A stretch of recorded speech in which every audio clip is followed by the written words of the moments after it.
In this video we will discuss Edgeworth Exchange Box। अब ये Edgeworth Exchange Box क्या है, इसको समझने के लिए पहले हम थोड़ा जनरल चीज़ समझ लेते हैं, बेसिक्स। अब देखो, हमने पढ़ा था जनरल इक्विलिब्रियम। तो हमने जनरल इक्विलिब्रियम में ये पढ़ा था कि जनरल इक्विलिब्रियम में जितने भी, लाइक अगर हम कंज्यूमर का इक्विलिब्रियम देख रहे हैं तो इन अ मार्केट जितने भी कंज्यूमर हैं हम टोटल कंज्यूमर का क्या देखेंगे, इक्विलिब्रियम एक साथ देखेंगे। मींस हम अगर मार्केट में प्रोड्यूसर जितने भी हैं तो सारे प्रोड्यूसर्स का एक साथ इक्विलिब्रियम देखेंगे। मींस जो इंटरडिपेंडेंट है, जो एक दूसरे से कनेक्टेड है। तो जब हम जनरल इक्विलिब्रियम की बात करते हैं तो वहाँ पर हम किसी इंडिविजुअल की बात नहीं करते, वहाँ पर हम सभी को लेकर चलते हैं।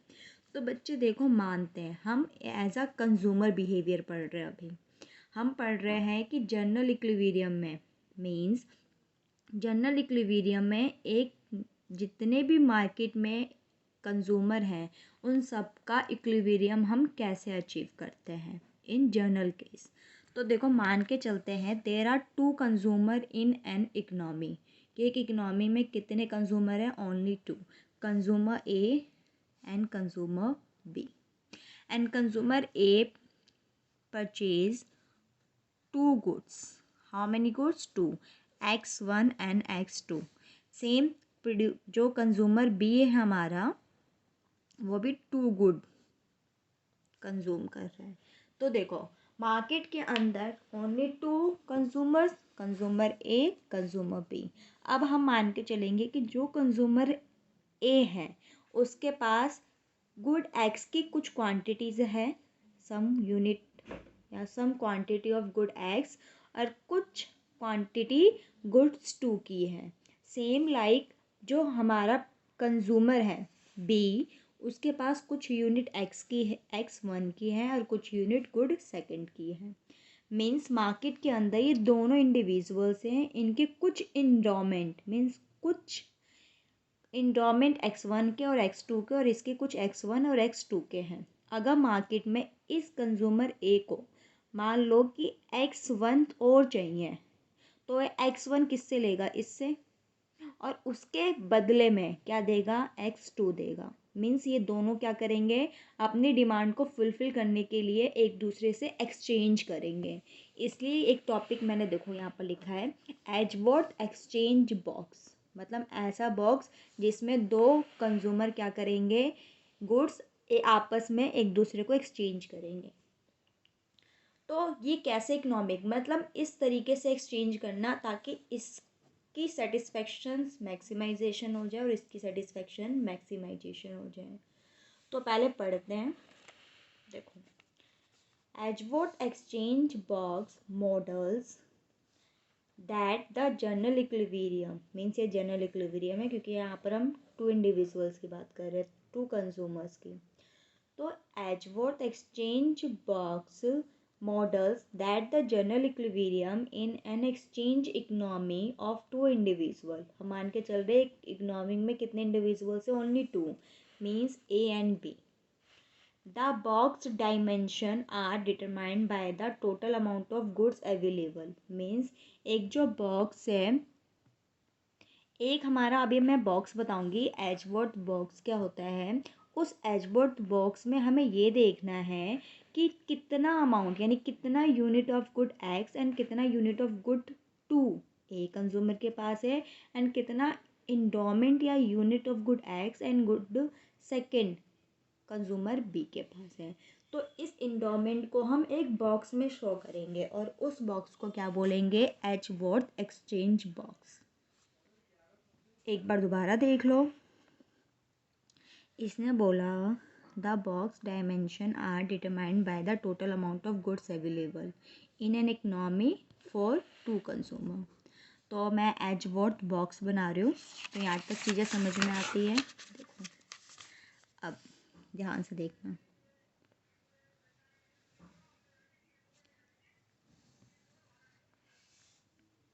ये मेरा एक बॉक्स है, ये बॉक्स दिख रहा है। अभी मैं सिर्फ इसको लेकर चल रही हूँ, ये वाला साइड। तो जैसे हम ग्राफ में शो करते हैं, तो यहाँ पर मेरा आ गया गुड 1 यानी X1 फॉर कंज्यूमर ए, और यहाँ पर क्या आएगा गुड यानी X2 फॉर कंज्यूमर ए। इतनी बात समझ में आती है। अब देखो ये बॉक्स ऐसे हैं, अब मुझे बी के लिए देखना है, तो इस बॉक्स को मैं ऐसे देखूँगी। एक बार दोबारा देख, ऐसे मैंने ऐसा कर दिया, तो अब ये बॉक्स मेरे लिए ऐसे आ गया। तो यहाँ पर मैंने लिखा, मान लो ये सारी चीज़ें भी भूल जाओ, ये ग्राफ है मेरे लिए कंज्यूमर बी के लिए। तो यहाँ पर मैंने लिखा गुड X1 किसके लिए, बी कंज्यूमर के लिए, और ये जो y वाला एक्सिस है ये क्या लिखूँगी मैं, good X2 for B consumer. तो इतनी चीज़ें समझ में आती है। कुछ नहीं किया मैंने, ये वाला एक्सिस और इसको मैंने फिर ऐसे रोटेट सीधा कर दिया, यानी ये वाला एक्सिस। तो यहाँ तक चीज़ें समझ में आती है। देखो कंज्यूमर ए के लिए हम इंडिफरेंस कब बनाएंगे, यानी दिस, ठीक है। अब देखो कंज्यूमर बी यानी उस साइड से बनाएंगे, तो हमारा इंडिफरेंस कब ऐसे बनेगा, तो मैं मान के चल रही हूँ, यानी कंज्यूमर बी, तो ये मेरा इंडिफरेंस कर्व है किसका, कंज्यूमर ए का, और मैं उधर साइड से देखूँगी तो ये मेरा इंडिफरेंस कर्व है, यानी ये देखो, यानी अगर इस साइड से देखोगे तो देखो ये कॉन्वेक्स है, तो ये मेरा इंडिफरेंस कर्व है कंज्यूमर बी का। पहले बताओ इतनी बात समझ में आती है। तो मान लो ये पॉइंट है, this is endowment point, means ये पॉइंट है, तो इस पॉइंट में बोल सकती हूँ इतना गुड, यानी यहाँ से यहाँ तक ये क्या है, गुड X1 है फॉर कंज्यूमर ए, और Y देखो तो इतना यहाँ से लेकर यहाँ तक गुड 2 है फॉर कंज्यूमर ए। अब मैं उस साइड से देखती हूँ, तो बच्चे देखो अगर मैं गुड X1 की बात करती हूँ बी के लिए, तो इतना आ गया, तो ये क्या है, गुड 1 है कंज्यूमर बी के लिए, मीन्स यहाँ से यहाँ तक। अब मैं गुड क्या देखूँ, गुड सेकंड देखो फॉर कंज्यूमर बी, तो उसके लिए वाई एक्सिस ये है, तो वाई एक्सिस मतलब इतना उसका इंडोमेंट है गुड 2 फॉर कंज्यूमर बी। तो ये मेरा डायग्राम क्या शो कर रहा है, इंडोमेंट मीन्स कंज्यूमर ए के पास कितना गुड X1 है एंड कंज्यूमर ए के पास कितना गुड सेकंड है, सेम लाइक जो हमारा कंज्यूमर सेकंड है उसके पास गुड X कितना है एंड गुड सेकंड 2 कितना है, ये सेकंड X2 कितना है। तो this is our Edgeworth box. Edgeworth box क्या बता रहा है कि दो कंज्यूमर के पास गुड्स की इंडोमेंट कितनी है। तो ये चीज़ समझ में आती है, इंडोमेंट समझ में आता है, ये इंडोमेंट मैंने बनाया है, एजवर्थ इंडोमेंट यानी एजवर्थ एक्सचेंज बॉक्स। तो ये बॉक्स समझ में आ गया। ये बॉक्स क्या शो कर रहा है कि कंज्यूमर ए के पास दो गुड्स की क्या क्या इंडोमेंट है, मीन्स कितना गुड्स अवेलेबल है, एंड कंज्यूमर बी के पास दो गुड्स का इंडोमेंट यानी कितना अवेलेबल है उनके पास यूनिट्स। तो ये डायग्राम समझ में आता है। तो दोबारा देख लो, हमने एजवर्थ क्या पढ़ा, एजवर्थ एक्सचेंज बॉक्स क्यों बोला, क्योंकि अगर कंज्यूमर ए के पास जो दो गुड्स हैं, अगर उसे कोई गुड्स ज़्यादा चाहिए तो वो कंज्यूमर बी से क्या कर लेगा, एक्सचेंज कर लेगा। Model that general equilibrium in an exchange economic of two individual, the box are determined by the total amount of good available. तो यहाँ तक चीज़ें समझ गई, तो हमें एजवर्थ बॉक्स यहाँ पर समझ में आता है।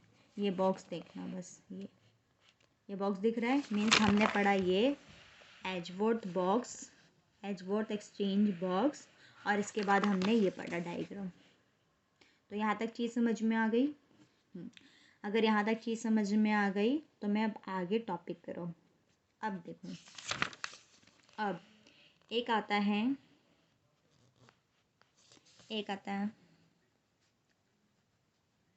परेटो सुपीरियर यानी PS एलोकेशन। अब ये पे एलोकेशन क्या बोलते हैं, यानी परेटो सुपीरियर एलोकेशन। तो इसने बोला Pareto superior allocation exist in the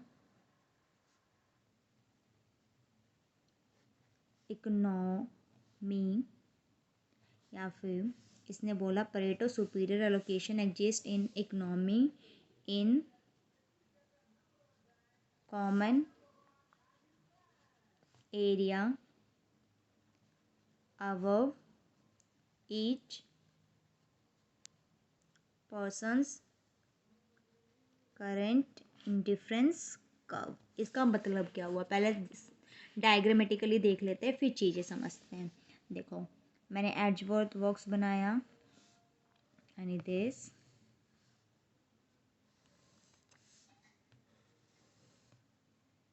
suppose ये मेरा है आईसी ए के लिए और उधर से है मेरा ये आईसी बी के लिए।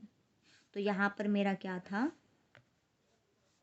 इतना, ये गुड एक्स यानी 1 ए के लिए और ये गुड 2 ए के लिए यानी इतना। अब देखो यहाँ पर ये है गुड 1 बी के लिए और दिस इज यहाँ से यहाँ तक, यानी ये वाला ये है हमारा गुड 2 बी के लिए। तो इतनी चीज़ें समझ में आती हैं। अब देखो परेटो सुपीरियर एलोकेशन क्या बोला, exist in the economic in common area above each persons current IC. IC हमारा देखो ये रहा करंट आईसी और इसका आईसी करंट ये रहा, तो इन दोनों का कॉमन एरिया क्या होगा ये, और अबव द आईसी, देखो ये रहा आईसी कंज्यूमर ए का, तो इसके अबव का एरिया यानी ये वाली बात कर रहा है, और ये आईसी 2 यानी कंज्यूमर 2 का आईसी है, और इसके अबव यानी इसके अबव इधर जाएगा तो इसके अबव का एरिया ये, तो इन दोनों का कॉमन एरिया क्या है ये। तो इस कॉमन एरिया को क्या बोलते हैं, परेटो सुपीरियर एलोकेशन बोलते हैं। तो इस परेटो सुपीरियर एलोकेशन समझ में आता है। तो ये हमने क्या पढ़ लिया, परेटो सुपीरियर एलोकेशंस। तो ये टॉपिक समझ में आता है परेटो सुपीरियर एलोकेशंस। अब देखो हमारा एक टॉपिक, अब हमारा एक टॉपिक है कॉन्ट्रैक्ट कर्व क्या होता है, कॉन्ट्रैक्ट कर्व। कॉन्ट्रैक्ट कर्व को एक्सप्लेन करने से पहले मैं एक डायग्राम एक्सप्लेन करती हूँ। ये मेरा एजवर्थ है,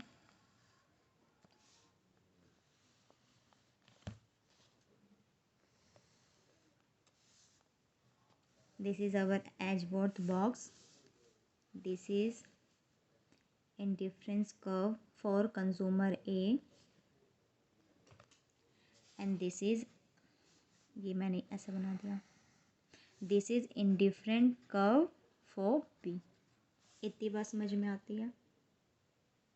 अब देखो ये जो इंडिफरेंट कर्व है ये मैंने इसका और बढ़ा दिया, ये यहाँ से टच हो रहा है, यानी indifferent curve B, difference curve B1, ठीक है।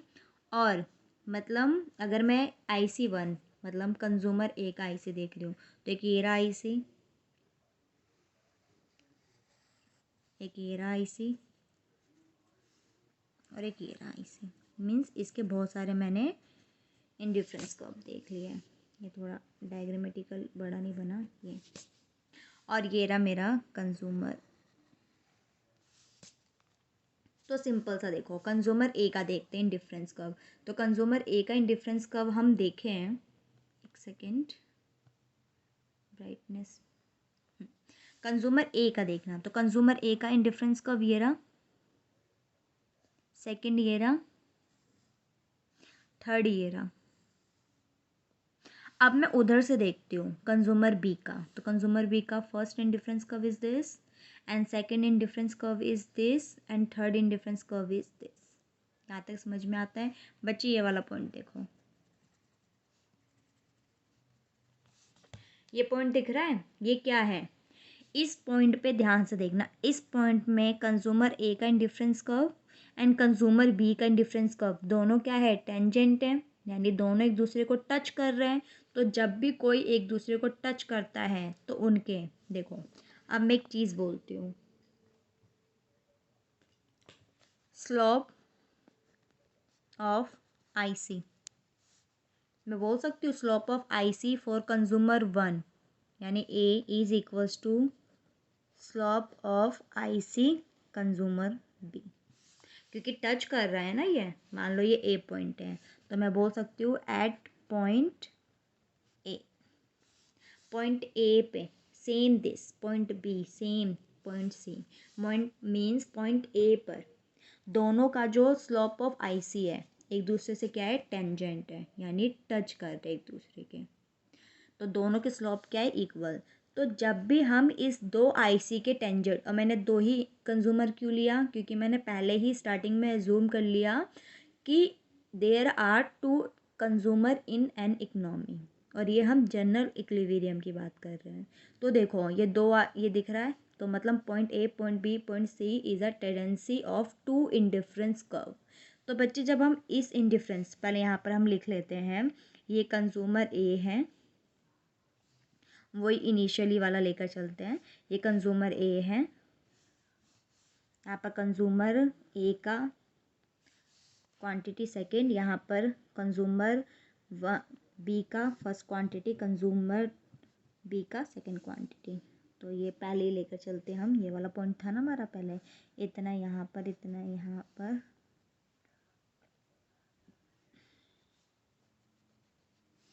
अब देखो ये वाला पॉइंट दिख रहा है। तो जब भी हम टेंडेंसी टू आईसी के टेंडेंसी को ज्वाइन करते हैं, ये दिख रहा है, ये मैंने क्या करा, टू आईसी के टेंडेंसी को ज्वाइन करा, तो इसको हम बोलते हैं कॉन्ट्रैक्ट कर्व। तो कॉन्ट्रैक्ट कर्व की एक बार डेफिनेशन देखते हैं। देखो कॉन्ट्रैक्ट कर्व, तो कॉन्ट्रैक्ट कर्व क्या है, तो इसमें लिखा है सी सी, यानी contract curve C C connects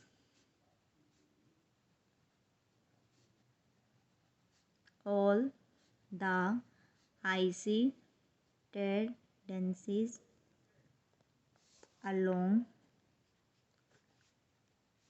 which MRS, slope of IC का क्या है, MRS इक्वल्स टू क्या होगा सबके, मार्जिनल यूटिलिटी ऑफ दिस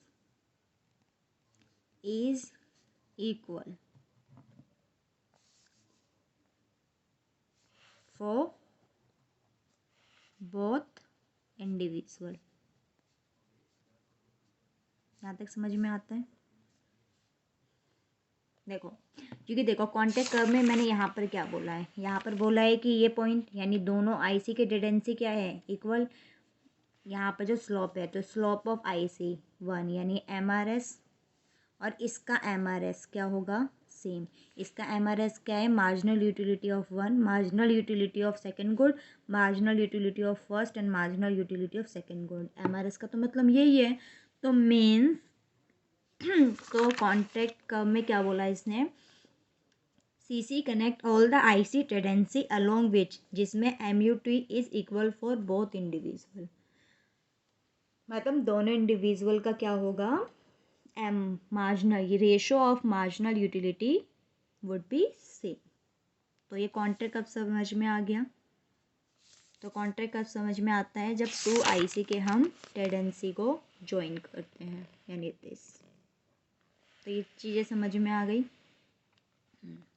अब एक पॉइंट देखो, कोर वर्ड। अब ये कोर क्या है, तो देखो इसने बोला core is the set of Pareto improvement allocation on the CC, यानी कॉन्ट्रैक्ट कर्व। अब इसका मतलब देखते हैं। तो core is the set of Pareto improvement allocation. ये किसका सेट है? Pareto improvement allocation. Pareto improvement allocation समझाया था ना मैंने, when someone better off without making anyone else worse off. और किस पे? On the CC contract curve. तो कॉन्ट्रैक्ट कर्व मैंने अभी बताया है। तो कॉन्ट्रैक्ट कर्व चलो मैं इसी डायग्राम में दिखाती हूँ। तो कॉन्ट्रैक्ट कर्व समझ में आ गया। Contract curve is the contract curve is connect all the tendencies of two IC. और इसमें कोर में इसने क्या बोला? Is the set of Pareto improvement allocation on the CC. बच्चे देखो ये वाला पॉइंट दिख रहा है तुम्हें? ये अब मान लो एक कंज्यूमर ए है। अब कंज्यूमर का मैंने क्या कर दिया है? ए पॉइंट से वो बी पॉइंट पे आ गया, तो क्या वो इम्प्रूव हुआ? तो इम्प्रूव तो हो गया वो। अब ऐसी वो यहाँ से अगर वो यहाँ आता है तो भी इसका इम्प्रूवमेंट हो गया कंज्यूमर ए का। ऐसे हम कंज्यूमर बी के लिए करते हैं। अगर उस साइड से देखें, अगर वो इस आईसी पे, अगर वो इस आईसी से इस आईसी पे मूव करता है तो भी उसका इम्प्रूवमेंट है। और इस आईसी से तो सिर्फ जो ये वाला पोर्शन है ना, ये वाला, ये इसको बोलते हैं कोर। मीन्स यहाँ से लेकर यहाँ तक क्या बोलेंगे? कोर। तो ये समझ में आता ही है। ये डायग्राम समझ में आता है। फिर मैं नेक्स्ट पे मूव करती हूँ। अब देखो हमारा जो नेक्स्ट टॉपिक है वो क्या है। अब देखो एक वर्ड बोला है कि देखो हर इकोनॉमी के अंदर जितने भी इंडिविजुअल है वो हर कोई क्या करता है? अपनी यूटिलिटी मैक्सिमाइज करता है। Means each individual maximize utility. लेकिन वो अपनी यूटिलिटी कब मैक्सिमाइज करेगा? Subject to budget constraint. Means उसका बजट तो बजट लाइन तो गिवन होगा। ठीक है, तो एक बार देख लो क्या बोल रही हूँ मैंने बोला each individual maximize utility, that is you, देखो, subject to a budget constraint determined by the endowment. क्योंकि मैंने बोला था इकोनॉमी के अंदर टू कंज्यूमर है और उनके पास कुछ ना कुछ इंडोमेंट होगी ऑफ ईच गुड। मीन्स कुछ गुड वन होगा, कुछ गुड टू होगा। तो ईच इंडिविजुअल को अपनी यूटिलिटी मैक्सिमाइज करनी है subject to budget constraint determined by the endowment of each good. Means maximization of utility और सब्जेक्ट टू बजट। बजट मेरा ये है, पढ़ाया था मैंने, देखो। अब मान के चल रहे उसके पास इनकम नहीं है, उसके पास क्या है? इंडोमेंट है। मीन्स गुड्स है, कुछ गुड के। तो गुड्स जो है उसका प्राइस से मल्टीप्लाई कर देंगे तो हम बोल देंगे टोटल उसके पास इतनी इंडोमेंट है। यानी गुड वन मल्टीप्लाई करो, इतना अमाउंट है उसके पास, and price two and endowment to.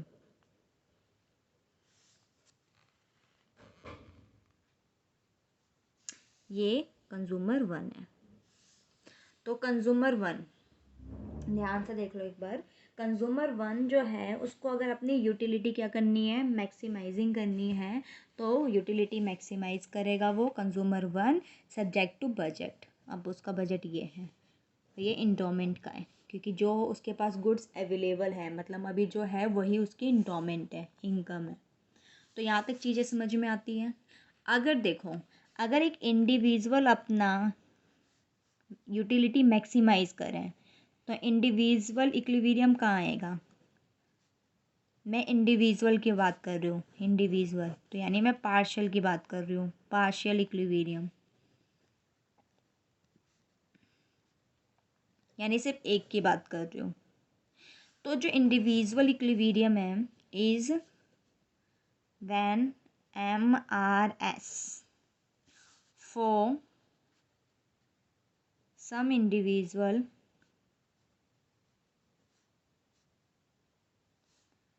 equals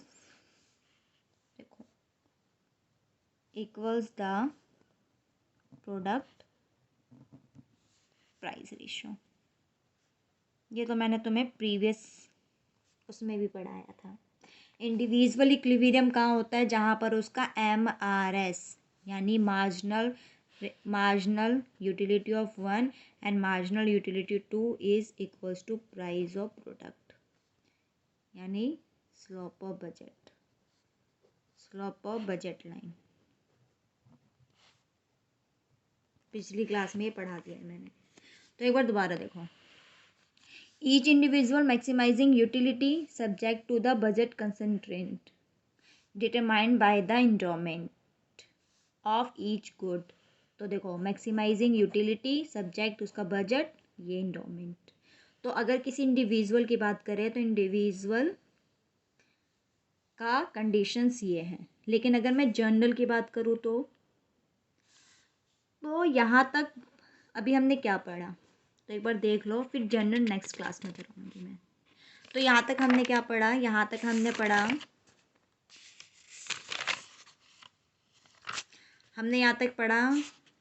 Edgeworth box, Pareto superiority, ये डायग्राम पढ़ा हमने, Edgeworth Pareto superiority, superior allocations, contract curve क्या होता है, कोर क्या होता है, ये पढ़ा हमने कोर। फिर हमने पढ़ा कि अगर हम किसी इंडिविजुअल की बात करें तो ये इंडिविजुअल